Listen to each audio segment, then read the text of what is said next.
Bonne année à tous, vous êtes avec Cindy de chez Coaching EM. Aujourd'hui, avec le début d'année, on va parler du pacing. Donc, comprendre le pacing, appliquer le pacing. Le pacing, c'est un véritable mode de vie pour les personnes qui sont soit fatiguées, soit atteintes de maladies invalidantes, telles que l'encéphalomyalgie, le syndrome de fatigue chronique, la COVID longue, la fibromyalgie. Donc, apprendre à gérer son énergie, apprendre à gérer qu'est-ce qu'on peut utiliser, ça fait qu'on a une qualité de vie améliorée. Donc, le pacing, ça s'inspire de travailler avec le corps et non contre le corps. Donc, on veut utiliser les capacités réelles du corps et non pas hypothéquer de l'énergie qu'on n'a pas. C'est essentiel aussi le pacing pour éviter les périodes d'épuisement. Plus on évite les périodes d'épuisement, moins on rajoute du stress au corps, moins on fatigue notre corps, plus il y a des chances de graduellement pouvoir reconstruire une réserve et au début se stabiliser. Donc, qu'est-ce que le pacing? Le pacing, en gros, c'est d'équilibrer ses activités.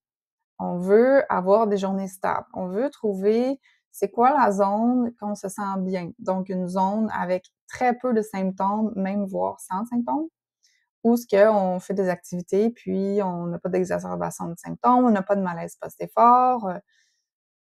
En gros, c'est un peu ça.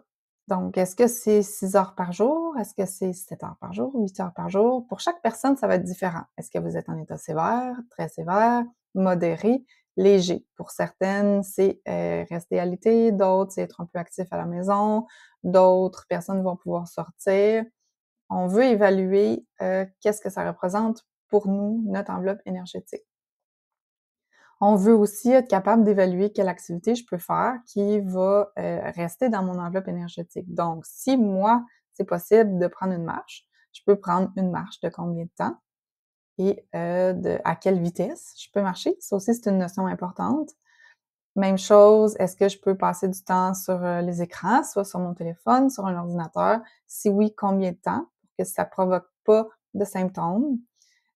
Comme si je peux conduire, combien de temps je peux conduire? Si je peux être debout, combien de temps c'est possible? Est-ce que je peux prendre ma douche? Est-ce que je dois avoir un banc? Donc, c'est un peu ça. Donc, identifier c'est quoi sa base, c'est quoi son enveloppe énergétique. Donc, une fois qu'on a bien identifié ses limites, c'est important aussi d'alterner les repos. Donc, si moi, par exemple, je peux faire des journées de 6 heures, si je fais un 6 heures du réveil, puis je fais 6 heures en ligne, ça se peut que pour mon corps, ce soit trop. Donc, ça va être plus facile de faire des sections d'activité, des sections de repos. Est-ce que c'est des sections de 45 minutes, de 1 heure, avec des repos de combien de temps entre les deux? C'est différent et variable pour chaque personne. Donc, certains vont avoir besoin de faire un petit repos à chaque heure, d'autres vont avoir besoin de faire un plus long repos chaque 2 heures. Pour d'autres, ça va être juste des périodes d'activité de 15 minutes, c'est très variable.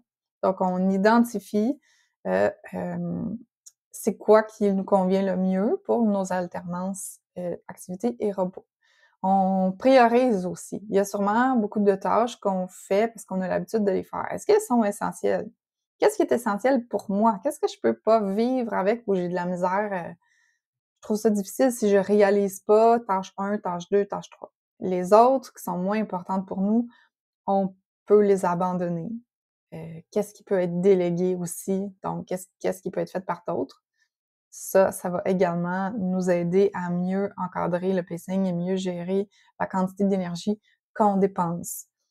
Plusieurs tâches qui semblent simples vont pourtant demander quand même beaucoup d'énergie, comme préparer un repas, prendre une douche, discuter avec quelqu'un, rester assis longtemps, être exposé à un environnement bruyant. C'est certain que pour une personne en pleine santé qui a aucun problème de fatigue quelconque, ni aucune maladie invalidante, va se dire: «Ah mais pourtant c'est pas des activités qui demandent de l'énergie». Mais oui, quand on a une fatigue persistante ou qu'on est atteint d'une maladie invalidante, chaque petite activité a un impact, a un coût sur le corps qui en a pas beaucoup. Donc c'est important de bien identifier, où on utilise notre énergie, puis comment on peut faire pour, mieux encadrer ses journées pour que ça soit stable. On veut aussi que ça soit stable d'une journée à l'autre, donc je voudrais pas avoir une grosse journée le lundi, une petite journée le mardi, une moyenne journée le mercredi. Donc, dans l'idéal, on essaie d'avoir des journées égales, exemple, à plus ou moins 30 minutes. Donc, si moi, je sais que mon enveloppe, c'est autour de 6 heures, ben, je vais essayer de rester entre 5h30 et 6h30 et je vais stabiliser mon état.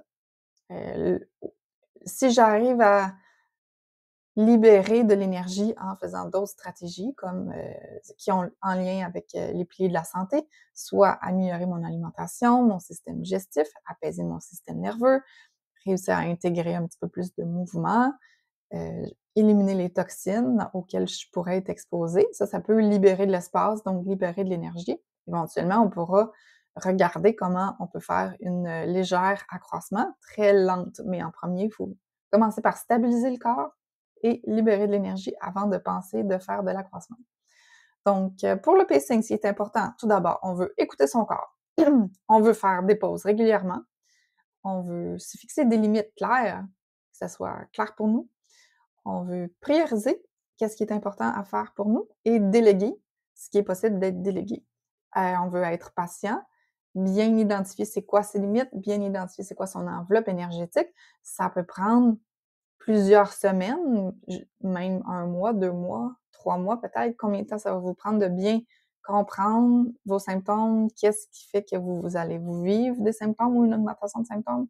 Donc, soyez patient. C'est un processus qui prend du temps et plus vous allez être stable, plus vous allez vous sentir bien dans vos moments d'activité. Donc, j'espère que vous avez aimé la capsule. Si vous avez aimé, vous pouvez activer la cloche de notification, vous abonner à ma chaîne pour avoir plus de contenu, aimer la vidéo et la partager si vous pensez connaître quelqu'un que ça pourrait bénéficier.